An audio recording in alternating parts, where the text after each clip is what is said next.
Dernier au classement avec un point récolté en 3 matchs. Les Strasbourgeois vont essayer de se rassurer avant la trêve avec la réception de Brest. Un point devant, malmené le week-end dernier à la Méno contre 3. Les hommes de Julien Stéphan ont obtenu le nul, mais vont tâcher d'avoir un peu plus de maîtrise contre des Brestois qui, eux, se sont inclinés face au PSG après avoir tenu en échec Lyon, puis le Stade Rennais.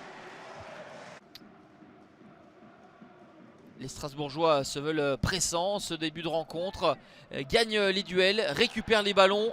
La première tentative notable, elle est signée Ludovic Ajorc, un tir de très longue distance sur lequel Marco Bizot, le portier néerlandais, s'interpose. Derrière, une réaction des Brestois avec Steve Mounier face à Matsels, le crochet de l'attaquant béninois qui pense marquer mais qui commet une faute sur un défenseur strasbourgeois. Monsieur Lissorg invalide ce but à juste titre.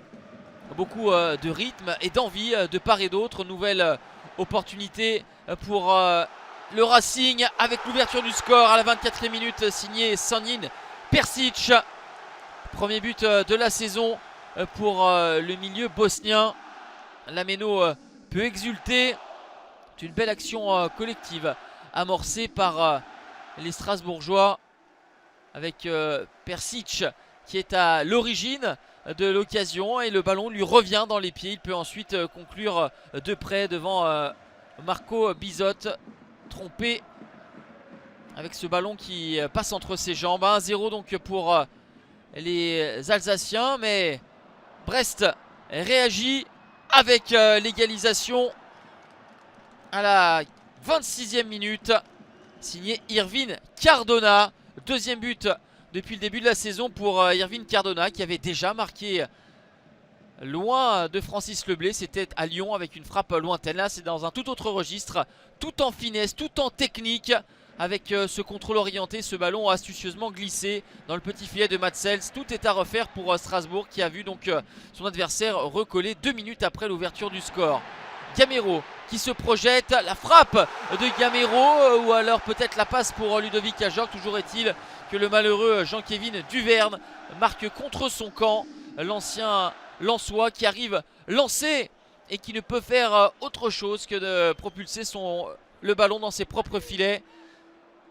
Strasbourg repasse devant et aura cet avantage donc à la pause.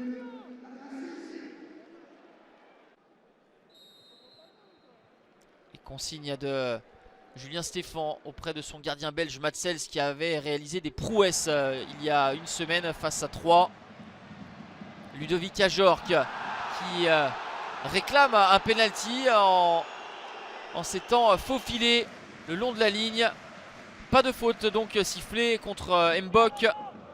Michel Derzakarian insatisfait de la production de ces hommes en deuxième période, mais ils vont se montrer dangereux malgré tout sur coup de pied arrêté avec Matsels, qui est l'auteur d'un joli réflexe sur cette tête de Steve Mounier.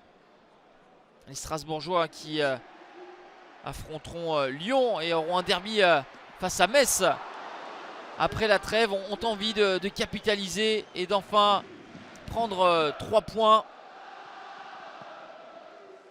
Mais rien n'est aisé, même s'ils essayent de marquer le but du break. Les Brestois sont toujours dans la partie,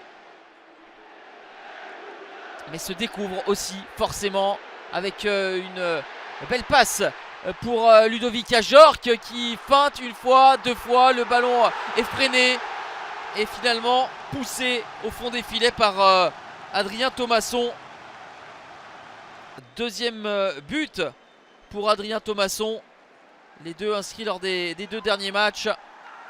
Et forcément, à force de laisser des espaces, les Brestois ont offert des opportunités aux Alsaciens. Manque de réussite pour Ludovic Ajorc, mais toute la détermination d'Adrien Thomasson pour venir asseoir le succès définitif des Alsaciens, qui mènent donc 3-1 à 5 minutes de la fin.